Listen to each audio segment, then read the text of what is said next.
Assalamualaikum warahmatullahi wabarakatuh.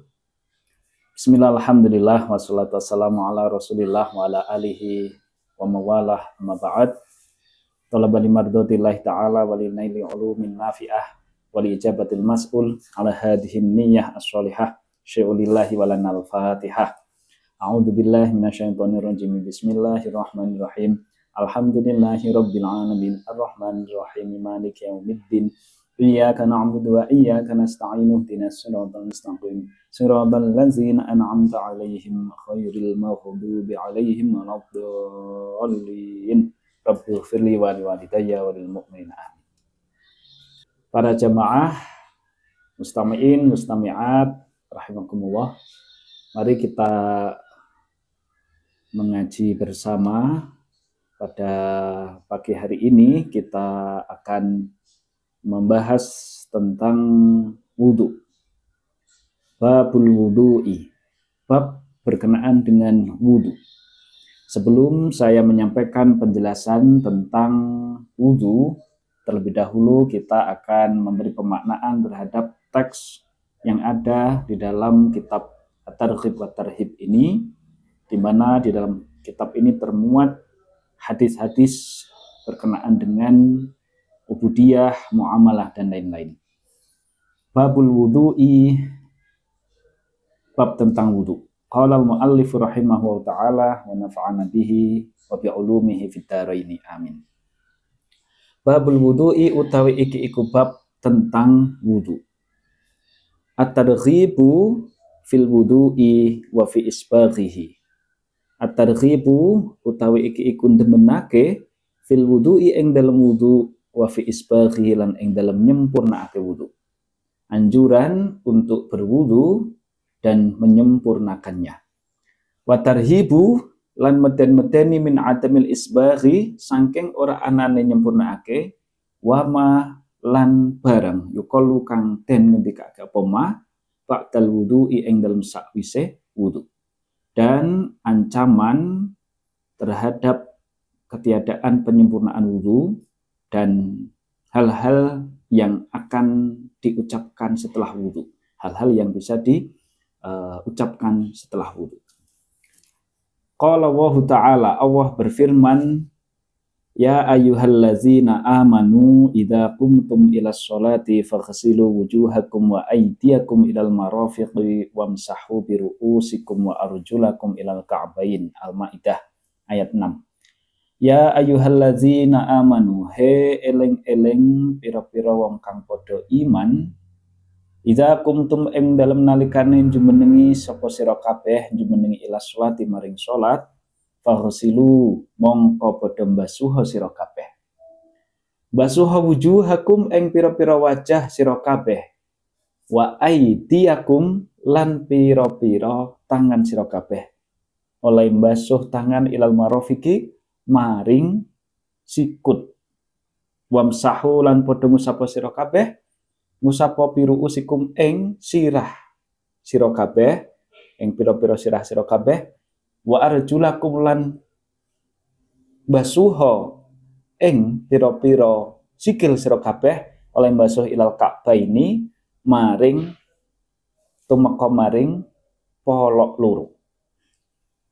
Wahai orang-orang yang beriman, ketika kalian hendak mendirikan sholat, maka basuhlah wajah-wajah kalian dan tangan kalian sampai ke siku. Dan usaplah kepala-kepala kalian dan kaki-kaki kalian hingga sampai ke mata kaki.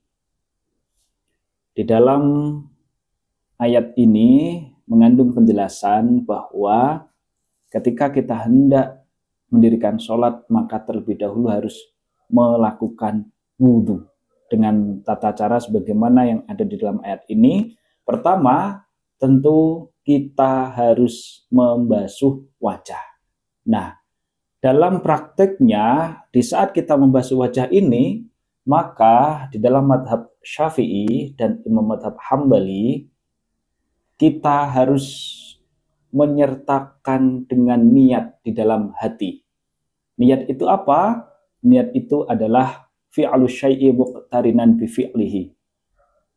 Kita qasdus syai' menyengaja sesuatu muqtarinan bi fi'lihi, yang dengannya kita sembari melakukan ibadah atau pekerjaan itu. Karena hal pertama yang wajib untuk dibasuh di dalam wudhu adalah wajah, maka saat membasuh wajah itu pula kita menyertakan niatnya. Maka ketika seseorang hendak berwudhu, di saat membasuh wajah, di dalam hati kita menyengaja berwudhu. Kalau kita talafutkan, maka bisa kita ucapkan nawaitul wudu'a li raf'il hadatsil asghari fardhulillahi ta'ala. Wa talaffuzuha sunnatun. Melafalkan niat ini hukumnya adalah sunnah. Namun qasdus syai' menyengaja kita berwudu di dalam hati hukumnya wajib di dalam mazhab Imam Syafi'i dan Imam Hambali. Makanya saat kita membasuh wajah begini, di dalam hati sembari menyengaja nawaitul wudu'a li raf'il hadatsil asghari fardhulillahi ta'ala. Nah, membasuh wajah ini batasannya dari mana? Dari sejak tempat keluarnya rambut wajah yang paling atas hingga lahya ini, hingga tempat tumbuhnya gigi bawah atau rahang pucuk. Nah, dari atas sampai ke bawah. Ini adalah wajah. Maka tatkala kita membasuh wajah, pastikan semua dari atas sampai bawah ini terbasuh. Lalu dari sisi menyamping ini adalah dari kuping kanan sampai kuping kiri. Nah, ini adalah batasan wajah. Maka semuanya harus terbasuh. Nah, caranya begini. Nawaitul wudu'a li raf'il hadatsil asghari fardhulillahi ta'ala. Nah, itu cara kita berwudu dalam mazhab Imam Syafi'i dan dalam mazhab Imam Hambali. Nah, di sini di dalam Al-Quran disebutkan faghsilu wujuhakum. Karena perintahnya adalah membasuh, maka tidak bisa kemudian kita hanya sekedar mengusap sebagian seperti halnya ketika saat mengusap sebagian rambut kepala, tidak, tapi semua harus terbasuh. Nah, untuk menghindari agar air ini tidak mustakmal, maka pastikan air yang sudah ada di dalam telapak tangan kita ini semuanya berada di wajah, lalu kita ratakan samping, salah satu kita lepas, jangan sampai lepas semua. Kalau lepas semua, maka yang terjadi ketika kita meneruskan basuhan wajah kita itu akan mustakmal sehingga tidak sah.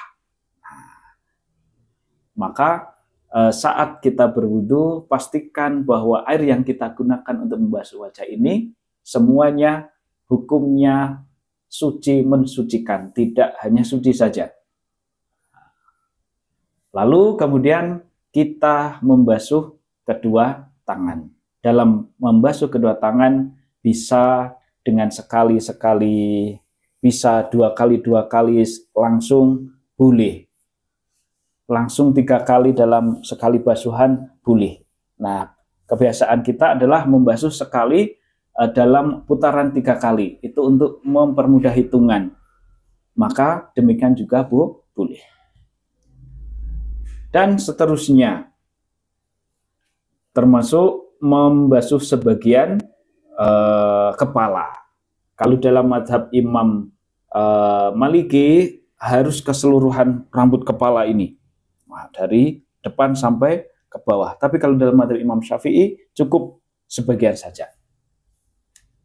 Lalu kaki hingga sampai ke mata kaki. Baik, lanjut pada hadis berikutnya. Waqala sallallahu alaihi wasallam, waqala lan dawuh sinten sallallahu alaihi wasallam Nabi Muhammad sallallahu alaihi wasallam, miftahus sholati utawi kuncine salat iku at-tuhuru, suci. Kunci salat adalah bersuci. Nah, ini yang menarik. Sebagaimana anjuran kita menyempurnakan wudu, akan saya bacakan satu hadis berkenaan dengan itu. Waqala sallallahu alaihi wasallam, Nabi Muhammad bersabda, man utawi sapane wong iku tawaddu awudu sapa man fa ahsana nuli bagusake sapa man, bagusake alwudu aing wudu.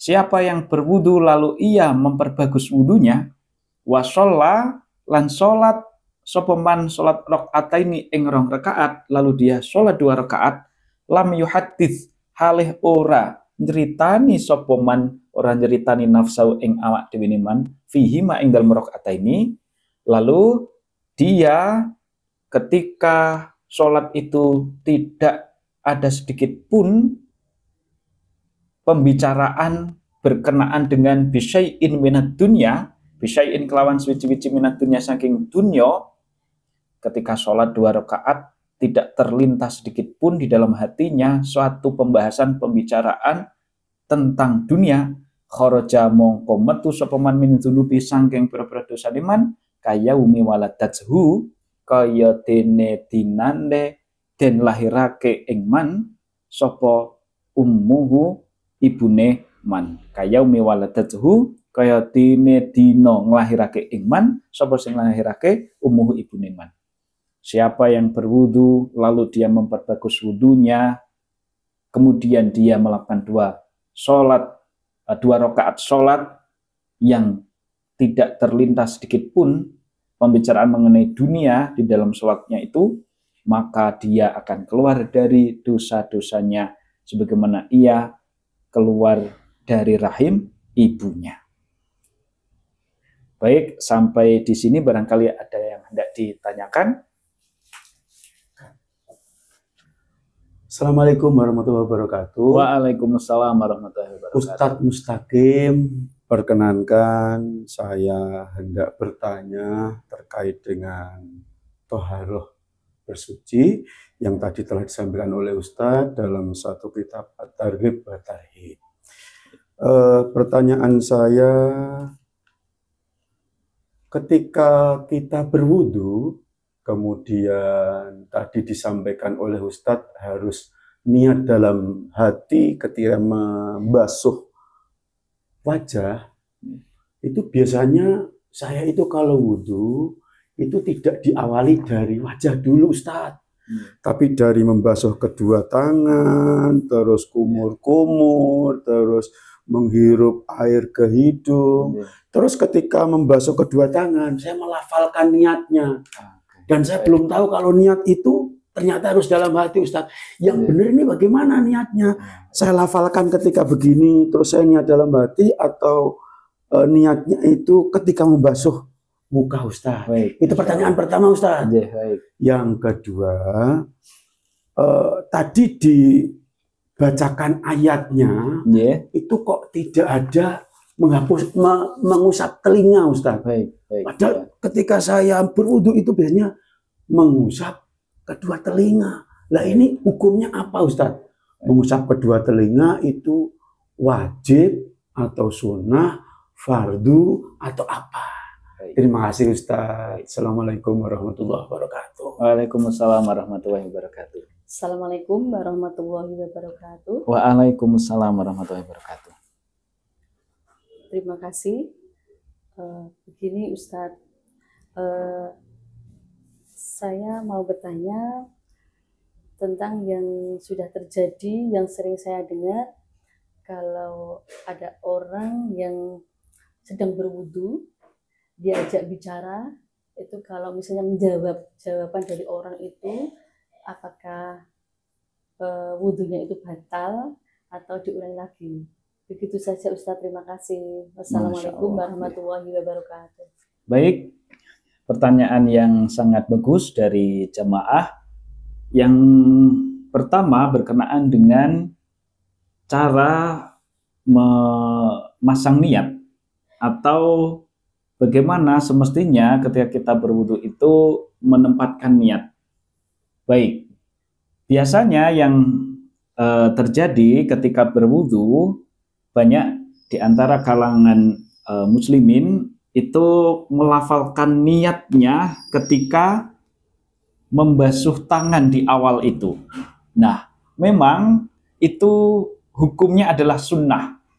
Namanya talafud bin niyah, melafalkan niat di saat kita membasuh tangan itu hukumnya sunnah dan memang itu sangat dianjurkan. Jadi saya ulangi pertanyaan yang bagus dari jamaah tadi. Adapun teknis kita menempatkan niat, memasang niat itu kapan? Adalah ketika kita membasuh wajah. Nah, adapun ketika kita melafalkan niat saat membasuh tangan, itu hukumnya juga sunnah. Namanya talafut bin niyah, melafalkan niyah. Kenapa itu sunnah? Karena itu listihdoril qalbi wasti'anuha. Itu menolong hati, menghadirkan hati. Jadi melafalkan niat itu hukumnya sunnah karena listihdoril qalbi wasti'anuha. Menghadirkan hati, wasti'aniha, dan menolong hati agar apa yang kita lakukan, kita niatkan itu lebih fokus, lebih konsentrasi. Nah, sehingga saat wudhu kita membasuh tangan meskipun sunnah itu sangat dianjurkan. Jadi baca basmalah itu sunnah sambil membasuh tangan, lalu kita melafalkan niat nawaitul wudu'a li raf'il hadasil asghari fardholillahi ta'ala, itu hukumnya sunnah. Ingat, itu belum niat.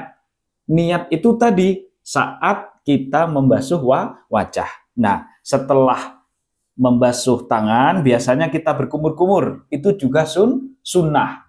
Kalau tidak dilakukan, wudhunya tidak masalah.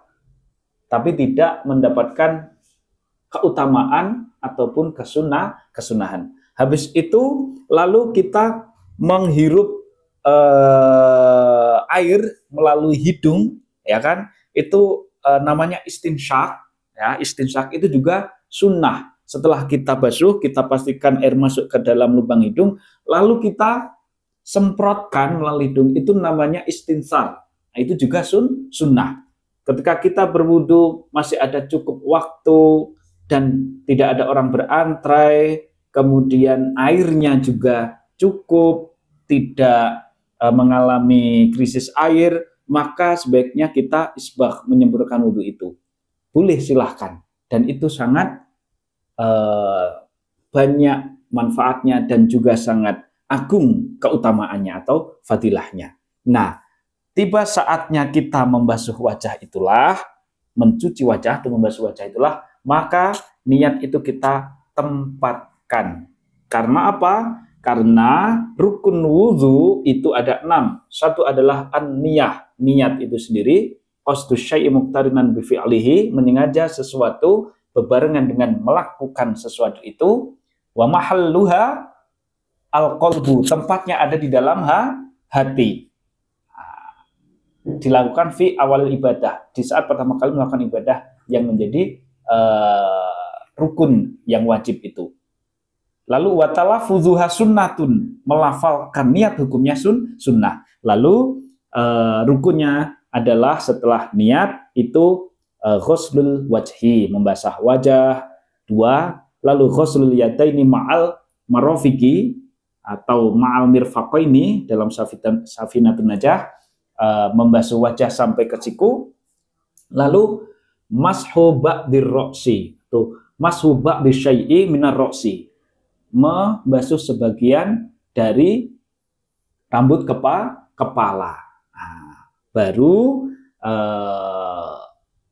ghuslul rijlaini. Ghuslul rijlaini ma'al ka'bain, mencuci atau membasuh kaki sampai mata kaki. Nah, tadi ditanyakan, kalau seandainya sehabis membasuh atau mengusap sebagian rambut kepala langsung ke kaki, apakah boleh? Tanpa membasuh telinga, boleh.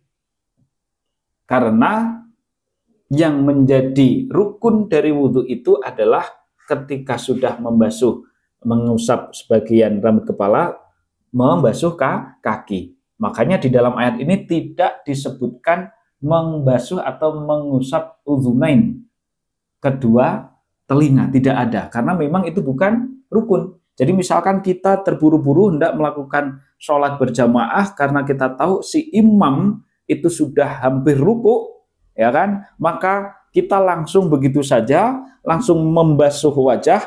Ingat di dalam hati tetap menyertakan niat. Nawaitul wudu alirafil hadatsil asghari fardhillah ta'ala. Langsung tangan sekalipun boleh, sekali-sekali boleh. Yang penting semua rata, wajah juga sekali boleh. Lalu sebagian kepala, lalu langsung kaki, cukup. Itu sudah sah. Pak, kalau basuh kaki sama basuh telinganya bareng, apakah boleh? Karena membasuh uzunain atau telinga ini sunnah, yang dihitung adalah kaki, maka boleh. Tapi kalau mengusap kepala sambil membasuh kaki bebarengan, tidak boleh. Misalnya begini, sambil membasuh kaki, karena cepat-cepat tidak boleh. Karena rukun dari wudhu yang keenam itu adalah tartib. Apa tartib itu? La yuqaddimu ba'dzun ala ba'dzin.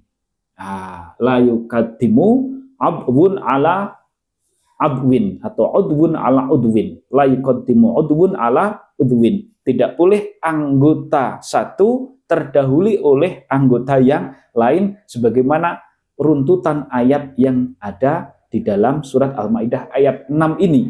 Maka mau tidak mau di dalam mazhab Imam Syafi'i menartibkan basuhan ataupun usapan itu hukumnya wajib. Sehingga kalau dibasuh bebarengan itu tidaklah sah. Nah, baik. Demikian jamaah penanya yang pertama tadi. Lalu pertanyaan yang kedua, apakah di saat kita sedang berwudu lalu kita menjawab pertanyaan orang lain, kita diajak berbicara lalu kita menjawabnya, ngomong-ngomong, itu apakah tetap sah? Hukumnya tetap sah, tapi makruh. Jadi hukum wudunya tetap sah, artinya apa? Sah.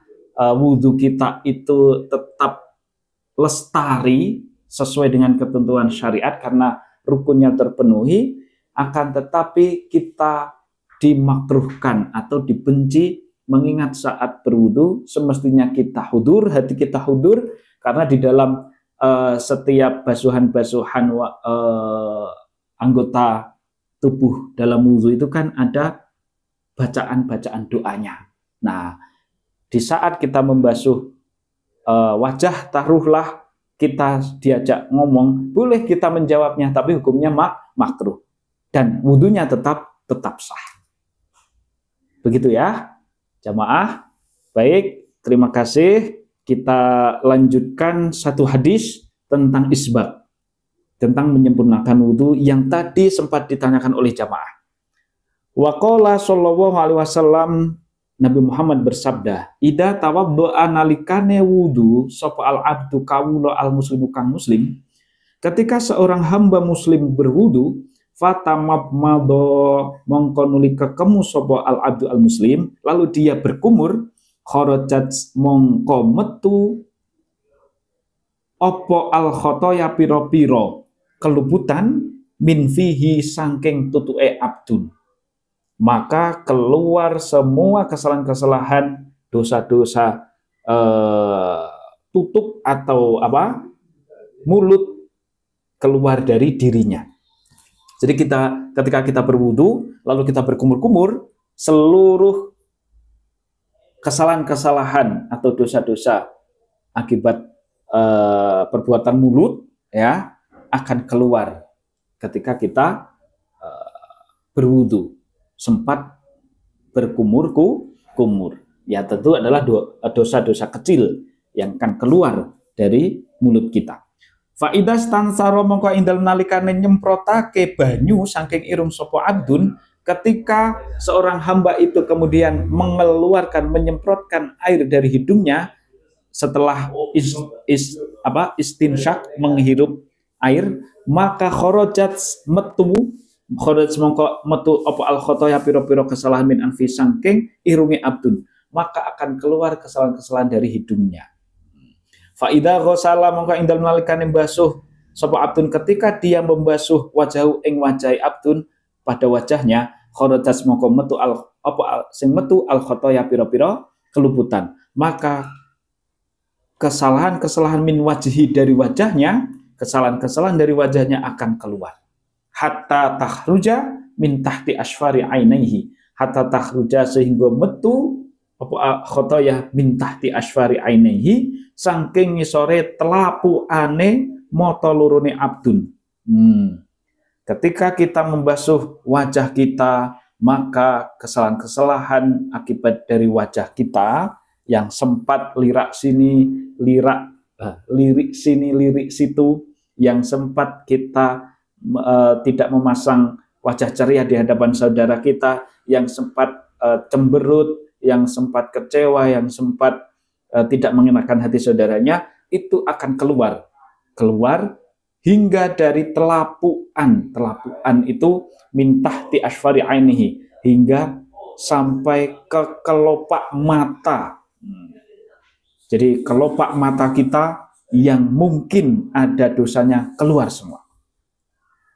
Fa idza ghasala ing dalem nalikane basuh sapa abdun basuh yatihi ing tangan lorone abdun, ketika seorang hamba dalam wudunya membasuh tangan, kedua tangannya, kharajas mongko metu, maka akan keluar apa yang keluar al khotoya min yatihi, piro-piro keluputan min yatihi sangking tangan lorone abdun, maka kesalahan dari kedua tangannya akan keluar, dosanya akan keluar atau terampuni. Hatta tahruja min tahti atfari, hatta tahruja sehingga metu apa khotoya min tahti atfari sangking ngisore piro-piro kukune abdun, hingga keluarlah dari bawah kuku-kukunya. Faida masaha biroksihi, faida masa mau endal nalikane ngusap sapa abdun biroksi ing rambut sirai abdun. Nah, ini maksudnya adalah yang disebutkan itu adalah kul, keseluruhan kepala, tapi yang dimaksudkan adalah rambut. Jadi itlaqul kul wa iradatul juz. Kalau dalam balaghah itu namanya majas, yang disebutkan keseluruhan tapi yang dimaksudkan adalah sebagian. Makanya meskipun di dalam ayat Al-Qur'an disebut wamsahu biru'usikum, usaplah kepala-kepala kalian, ini di dalam balaghah oleh ulama di tafsiri disebutkan itlaqul kul wa iradatul juz, bahwa meskipun yang disebutkan adalah keseluruhan tapi yang dimaksudkan adalah sebagian. Namun demikian di dalam mazhab Imam Maliki adalah keseluruhan. Nah, ketika seseorang mengusap sebagian rambut kepalanya ketika wudu, maka kharajat bakal metu, kharajat mongko metu apa al khotoya pira-pira kelupaan min roksi sangking sirai abdun, hatta tahruja sehingga metu apa al khotoya metu min udunaihi sangking kuping lorone abdun. Ketika seseorang tengah mengusap sebagian kepalanya di saat wudu, maka kesalahan-kesalahan dari kepalanya akan keluar hingga keluar dari kedua telinganya. Nah, inilah yang disebutkan dalam hadis bahwa membasuh kuping itu juga termasuk bagian dari kesunahan berwudu. Wa idza ghassala rijlaihi, wa idza ghassala ing dalem nalikane basuh sapa abdun basuh rijlaihi ing sikil lorone abdun, ketika di tengah wudu dia membasuh kedua kakinya, kharajat mongko metu apa sing metu al khotoya pira-pira keluputan min rijlaihi sangking sikil lorone abdun, maka kesalahan-kesalahan akibat dari perbuatan kedua kakinya akan keluar. Hatta tahruja sehingga metu apa al khotoya min tahti atfari rijlaihi saking ngisore pira-pira kukune sikil lorone abdun, hingga keluar dari bawah kuku-kukunya kedua kaki. Summa kana masyu ilal masjidi wa sholatu nafilatan lah. Summa kana nuli ono apa masyu lumakune abdun ilal masjid maring masjid wa sholatuhu lan sholate abdun iku nafilatan dadi salat sunnah lahu maring abdun. Lalu setelah selesai berwudu sempurna, dia menuju ke masjid lalu sholatnya itu menjadi sholat sunnah baginya, maka dikenal dengan sholat sunnah wudu. Baik, demikian kiranya para jamaah semoga senantiasa mendapatkan perlindungan dan keridhaan dari Allah Subhanahu wa taala. Ingat, saat kita berwudu jangan lupa niat di dalam hati. Teknis niatnya seperti yang sudah saya jelaskan tadi. Saat kita membasuh wajah dalam hati, niat boleh pakai bahasa Indonesia, kalimatnya saya niat wudu untuk menghilangkan hadas kecil karena Allah Ta'ala. Atau bahasa Jawa, niatin sun wudu krono ngilangaken hukumnya hadas cilik fardu krono Allah Ta'ala. Sekian, tumtum fil khairi wal barakati wan najah. Wassalamualaikum warahmatullahi wabarakatuh.